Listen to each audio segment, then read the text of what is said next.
So one other thing I want to speak to is I know you had a health scare recently, I did. and you kind of went through some things with that. Hmm. So I wanted to get you to kind of share that. I don't know how much of that you shared publicly, Oh no, it's no with problem. with that, but if you can kind of speak to that, that Sure, your health and how you kind of transitioned through that, what happened, how you kind of got sure. through, and how you kind of bounced back, because now you're, but much better place now than you were, And you know, done done added shedded more some, pounds. you No, no, shedded some done pounds, added. Yeah, you shedded and then added, done but you in a added better place though. that part. Yeah. So um, this was during the pandemic period, Okay. and um, Lejeune and I at this point we had decided to start making more healthier choices. Mm-hmm. So we started working out more, and taking routes Mm-hmm. in terms of our walking and the whole nine. So I started noticing my breathing, was being challenged, Okay. and because we were at the point of walking with maybe 8 miles or so, Oh wow. and so I remember this particular day we were going up a hill, Mm-hmm. and I had to stop, because I was like, I couldn't make it. I Wow. had to literally. I tried to keep going. I had to stop again, and I literally just had to turn around and go back Go home. back home. So that kept happening every day, Wow. and it was getting more aggressive every day Okay. as well. So, and I'm thinking, so I'm like, oh man, I know I don't have COVID, So Mm-hmm. That's first thought. Yeah. first thought, Yeah. so got tested, wasn't COVID, but I'm still having problems, man, and so now it has gotten to the point that I would go in and even try to sit down, do some production, Mm-hmm. do some work. Couldn't even get through that, and Wow. just end up going to bed. Wow. Having to lay down, and I was just that weak. So then it got so during this point we were at the church. Uh, we were just doing virtual. Yeah. So we would still go to the church, but it was just myself, praise and worship leader, and the pastor. Mm-hmm. It would take everything within me just to go from my door to my vehicle. Wow.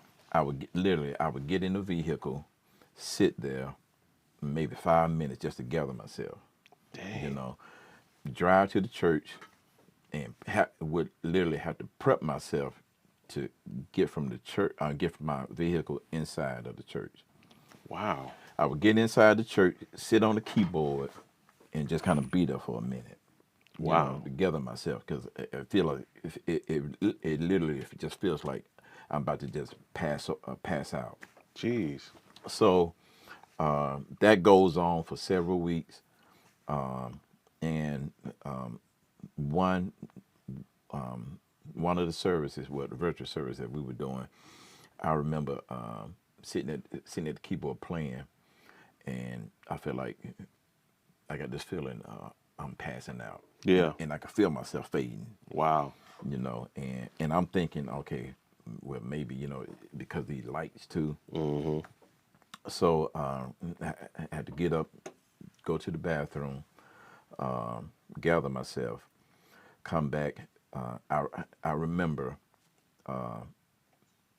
and I guess this may be the male side of us, Mm. and well, I'm not gonna put every male in this category, but most of us males, we wait Yeah. until it's Yeah. you know to the point of having to go to the doctor. Mm-hmm. Mm-hmm. So Them having to take us to the I have to doctor, take it like to the doctor. physically pick.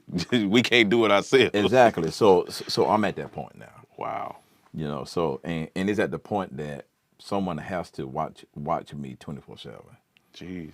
So Lejeune had to go to Chicago to do a virtual.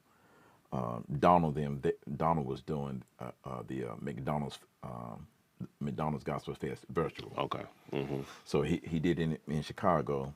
She went there, and Chris, our middle son, he stayed with me. I went to the doctor, to check out everything what was happening. Mm-hmm. That next morning, they called me and told me that I immediately need to go to the emergency room. Mm. That I needed to get several pints of blood, Mm. and my hemoglobin was down to nothing basically, no B12, Wow. so I go to the hospital. They give me several pints of blood, and they keep me. And I was there for about 2 weeks or so this time. Jeez. They're running all kind of tests, can't find anything, Mm. and asking me, whether have I noticed any passing of blood? Hadn't noticed anything. So they actually told LeJune that they called it idiopathic Okay. because they didn't know what it was, couldn't find anything. Interesting. So I remember being discharged from the hospital. I remember going to the grocery store, and I received a call, and it was the doctor was telling me that what they found was cancer. So I called LeJune, told LeJune, and literally, even during this time, I thought I was out of here. Yeah. But and ironically, even before that, LeJune, I didn't know why she was doing this, Yeah. but I would find her like 3 and 4 o'clock in the morning, laying on my stomach, just praying. Wow. And she told me that the Lord just started directing her to lay on my stomach and just pray. Gosh. Didn't know why.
So they said that they found a tumor.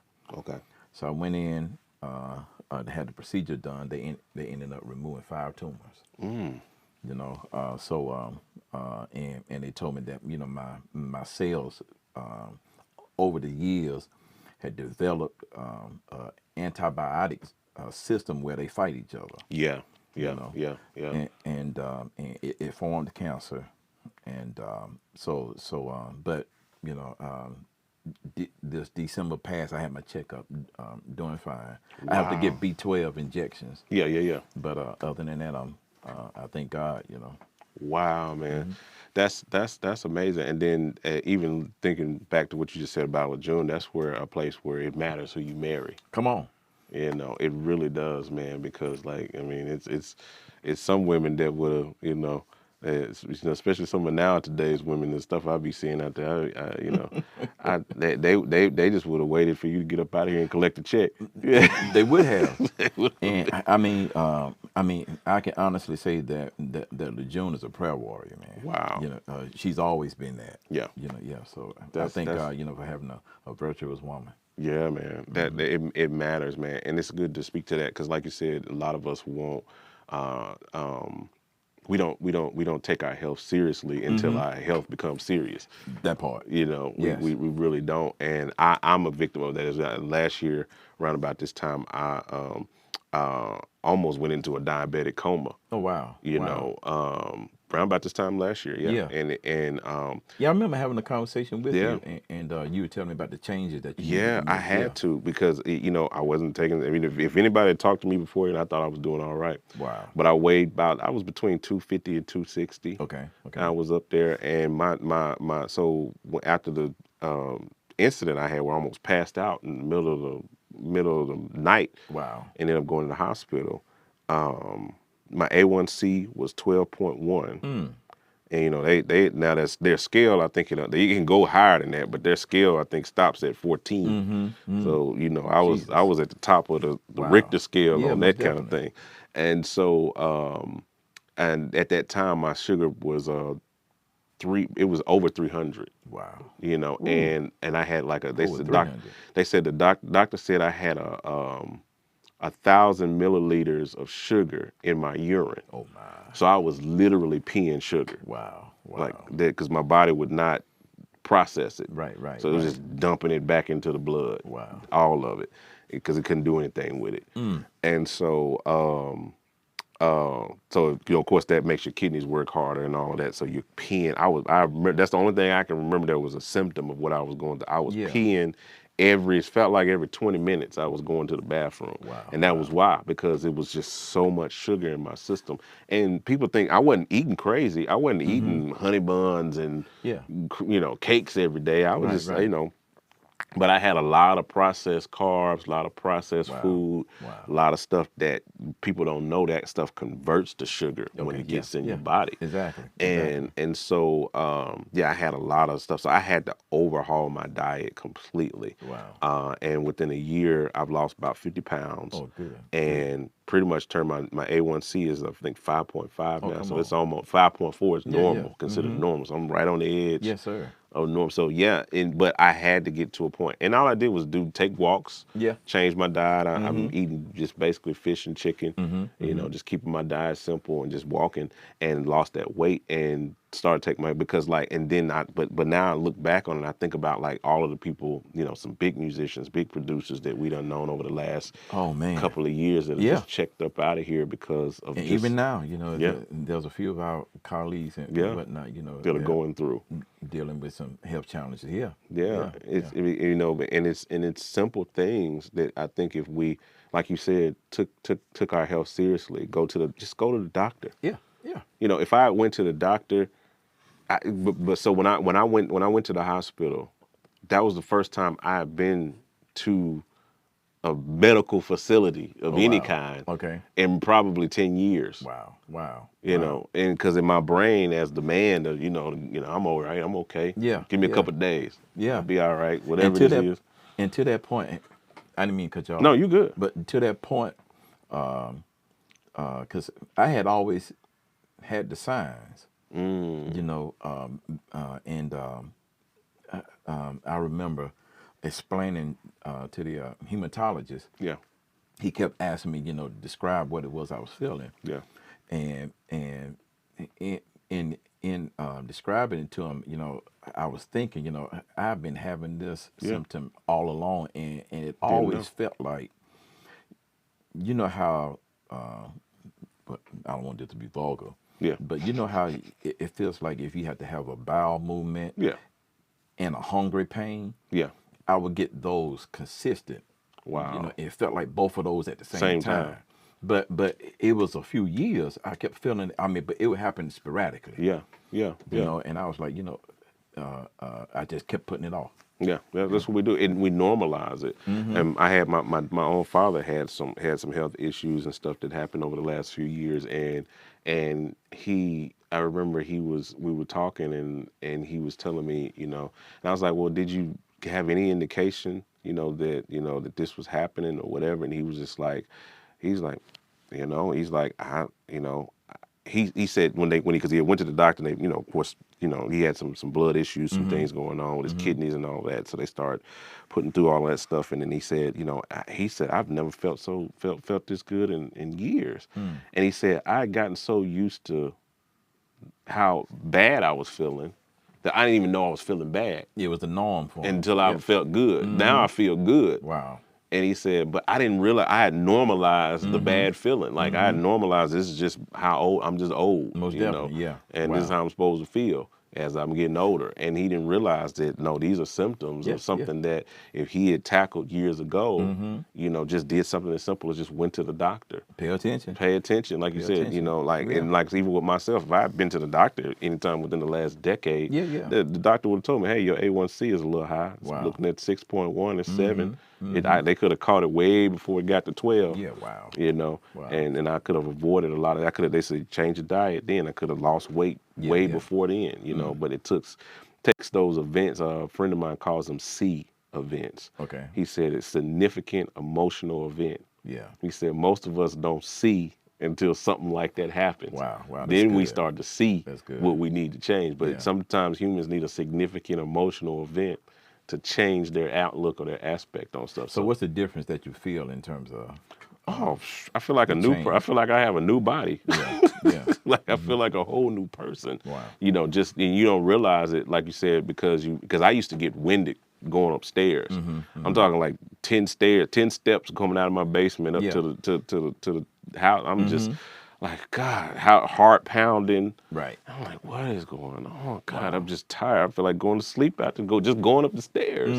And now I run up the stairs. Wow. You know, like I'm 12, you know? And so it makes a big difference when you're able to, you know, when you feel better and then that translates to every other aspect of your life, from your production to your music to your finances to the way you conduct business, the way you interact with your spouse. It does. Like when you got more energy with your children, all of those things change when you feel better. It does. Yo, thank you for watching that exclusive clip from the Hangout podcast. We drop these on the channel on Wednesdays, and we appreciate you guys for taking out the time and watching this. If you're interested in seeing more of these exclusive interviews that we have, make sure you check out the playlist over here. If you're interested in taking your production, mixing, or whatever to the next level, make sure you hit the links down below in the description. All right, we'll talk to you guys on the next one. I'm out.